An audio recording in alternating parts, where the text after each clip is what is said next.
दोस्तों, सोचिए कि आप अपने दोस्तों के साथ एक साधारण डिनर पार्टी में गए हों, लेकिन कुछ घंटों बाद आपको पता चले कि आपके आसपास मौजूद लोग शायद वही नहीं हैं जिन्हें आप जानते थे। और सबसे डरावनी बात यह कि कहीं आपका खुद का दूसरा रूप भी उसी दुनिया में मौजूद हो। आज की कहानी एक ऐसी फिल्म की है जो पैरेलल यूनिवर्स और क्वांटम फिजिक्स के कॉन्सेप्ट को इतने शानदार तरीके से दिखाती है कि पहली बार देखने पर ज्यादातर लोग इसकी कहानी पूरी तरह समझ ही नहीं पाते। कहानी शुरू होती है एमिली नाम की एक लड़की से, जो अपने बॉयफ्रेंड केविन के साथ अपने दोस्तों की रियूनियन पार्टी में जा रही होती है। रास्ते में ड्राइव करते समय वह फोन पर केविन से बात कर रही होती है। तभी अचानक उसका फोन नेटवर्क खो देता है और बिना किसी कारण उसकी स्क्रीन में एक अजीब सा क्रैक आ जाता है। एमिली इसे देखकर हैरान रह जाती है, लेकिन ज्यादा ध्यान नहीं देती और आगे बढ़ जाती है। कुछ देर बाद वह अपने दोस्तों माइक और ली के घर पहुंचती है, जहां यह पार्टी रखी गई होती है। धीरे धीरे बाकी दोस्त भी वहां आने लगते हैं। माहौल बिल्कुल सामान्य और खुशियों से भरा होता है। बातचीत, हंसी मजाक और पुराने दिनों की यादों के बीच एक बात सामने आती है कि आज रात पृथ्वी के बेहद करीब से एक धूमकेतु गुजरने वाला है, जो लगभग 100 साल में केवल एक बार दिखाई देता है। एमिली सभी को बताती है कि पिछली बार जब यही धूमकेतु पृथ्वी के पास से गुजरा था, तब कई अजीब घटनाएं रिपोर्ट की गई थी। उसने एक ऐसी महिला की कहानी पढ़ी थी जिसने दावा किया था कि उसके पति के रूप में कोई दूसरा व्यक्ति उसके घर में रहने लगा था, जबकि असली पति की मौत हो चुकी थी। सब लोग इस कहानी को मजाक समझकर हंस देते हैं, लेकिन तभी एक अजीब बात होती है। केवल एमिली का फोन ही नहीं, बल्कि वहां मौजूद कई लोगों के फोन की स्क्रीन भी अपने आप क्रैक हो चुकी होती है। इससे माहौल थोड़ा असहज हो जाता है। इसी दौरान अचानक पूरे इलाके की बिजली चली जाती है। घर अंधेरे में डूब जाता है। सभी लोग मोमबत्तियां जलाते हैं और अपने पास मौजूद ग्लो स्टिक्स का इस्तेमाल करने लगते हैं। जब वे बाहर झांकते हैं तो देखते हैं कि पूरे इलाके में अंधेरा है, लेकिन दूर एक घर ऐसा है जहां अभी भी रोशनी जल रही है। कुछ ही देर बाद टेबल पर रखा एक ग्लास बिना किसी कारण अपने आप टूट जाता है। अब सभी को महसूस होने लगता है कि कुछ न कुछ बेहद अजीब जरूर हो रहा है। सच्चाई जानने के लिए ह्यू और आमिर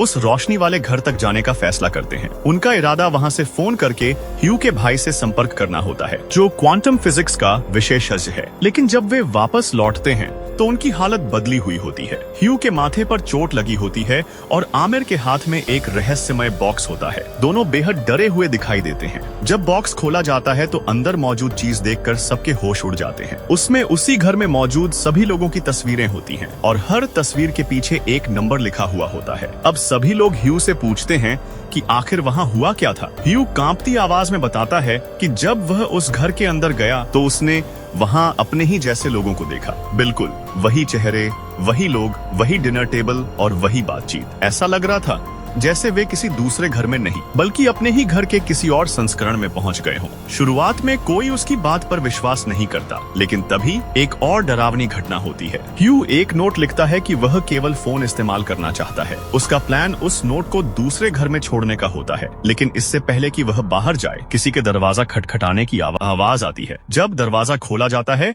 तो वही नोट बाहर पड़ा मिलता है। सिर्फ नोट ही नहीं, उसकी हैंडराइटिंग, कागज और हर शब्द बिल्कुल वैसा ही होता है जैसा ह्यू ने अभी अभी लिखा था। अब किसी के पास इस बात का जवाब नहीं होता कि आखिर यह सब कैसे संभव है। धीरे धीरे एमिली को एहसास होने लगता है कि धूमकेतु के प्रभाव से वास्तविकता टूट चुकी है। शायद एक ही समय पर कई अलग अलग टाइमलाइन और पैरेलल यूनिवर्स अस्तित्व में आ चुके हैं और संभव है कि उस दूसरे घर में मौजूद लोग भी वही हों, लेकिन किसी दूसरी वास्तविकता के। अब इस रहस्य की सच्चाई जानने के लिए एमिली, केविन, माइक और लॉरी हाथों में ग्लो स्टिक्स लेकर उस घर की तरफ बढ़ते हैं जहां अभी भी रोशनी जल रही होती है। लेकिन जैसे ही वे बाहर निकलते हैं, उन्हें कुछ अजीब महसूस होता है। जिस घर को उन्होंने दूर से देखा था वह अचानक गायब हो चुका होता है। चारों तरफ घना अंधेरा फैला हुआ होता है। तभी उन्हें एक ऐसी जगह दिखाई देती है जहां बाकी इलाके की तुलना में अंधेरा और भी ज्यादा गहरा होता है। ऐसा लगता है मानो वह अंधेरा कोई सामान्य छाया नहीं, बल्कि किसी दूसरी दुनिया का दरवाजा हो। हिम्मत जुटाकर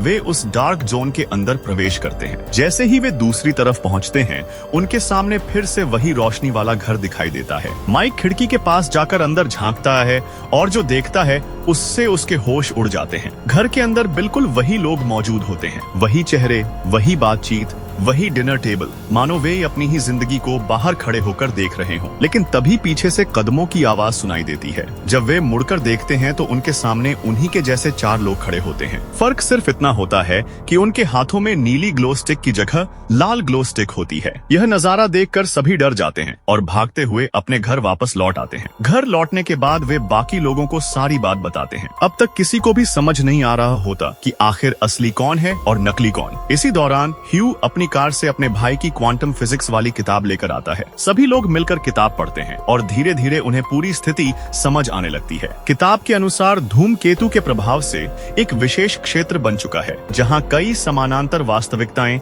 एक दूसरे से जुड़ गई हैं। यानी इस समय सिर्फ एक दुनिया नहीं बल्कि दर्जनों या शायद सैकड़ों अलग अलग वास्तविकताएं मौजूद हैं और हर वास्तविकता में उन्हीं लोगों के अलग अलग संस्करण रह रहे हैं। सबसे खतरनाक बात यह थी कि वह डार्क जोन इन सभी दुनियाओं को जोड़ रहा था। जो भी व्यक्ति उस अंधेरे क्षेत्र को पार करता वह अपनी दुनिया छोड़कर किसी दूसरी वास्तविकता में पहुंच जाता। अब सभी को एहसास होता है कि शायद जो लोग अभी उनके साथ बैठे हैं वे भी मूल रूप से इसी दुनिया के नहीं हैं। तभी उन्हें याद आता है कि आमिर और लॉरी पार्टी में सबसे आखिर में पहुंचे थे। संभव है कि रास्ते में वे डार्क जोन पार करके किसी दूसरी वास्तविकता से यहाँ आ गए हों। यानी शुरुआत से ही कुछ लोग गलत दुनिया में मौजूद थे। स्थिति और भी उलझ जाती है जब माइक बताता है कि उसने दूसरे घर में आमिर को देखा था जबकि इस समय आमिर उनके सामने मौजूद है। इसका मतलब था कि अलग अलग वास्तविकताओं में लोगों के फैसले और गतिविधियां अलग अलग हो सकती थी। कहीं कोई सो रहा था, कहीं वही व्यक्ति जाग रहा था और कहीं शायद मर भी चुका था। अब सभी लोग इस बात पर बहस करने लगते हैं कि उन्हें क्या करना चाहिए।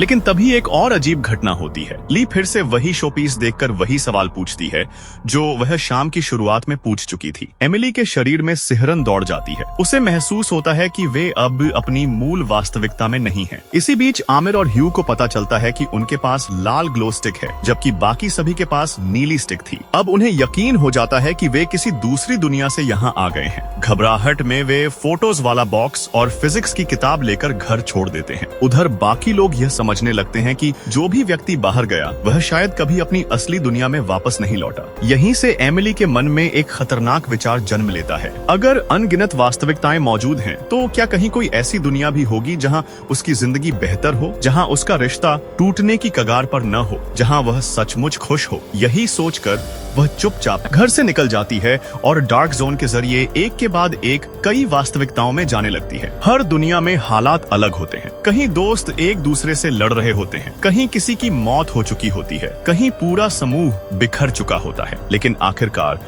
उसे एक ऐसी वास्तविकता मिलती है जहां सब कुछ लगभग परफेक्ट दिखाई देता है। यहाँ उसका और केविन का रिश्ता बिल्कुल ठीक होता है। दोनों साथ में भविष्य की योजनाएं बना रहे होते हैं। दोनों खुश दिखाई देते हैं। एमिली तय कर लेती है कि वह इसी दुनिया में रहेगी, लेकिन इसके लिए उसे एक भयानक कदम उठाना पड़ता है। वह घर के पीछे से अंदर घुसती है और सही मौके का इंतजार करती है। जब इस दुनिया की एमिली अकेली होती है तब वह उसे बेहोश कर देती है, फिर उसे कार की डिक्की में छिपा देती है। अब वह उसकी जगह लेने वाली होती है। कुछ देर बाद वह ऐसे व्यवहार करती है जैसे कुछ हुआ ही न हो। बाकी लोग भी उसे पहचान नहीं पाते। सब कुछ योजना के अनुसार चल रहा होता है। लेकिन एक समस्या अभी भी बाकी होती है। असली एमिली पूरी तरह गायब नहीं हुई थी। वह धीरे धीरे होश में आने लगती है। दूसरी तरफ नकली एमिली सामान्य जिंदगी जीने की कोशिश कर रही होती है। सुबह होने पर उसे लगता है कि शायद अब वह सफल हो चुकी है। लेकिन तभी केविन उसे एक अंगूठी देता है जो उसे बाथरूम में मिली थी। एमिली के चेहरे का रंग उड़ जाता है क्योंकि वही अंगूठी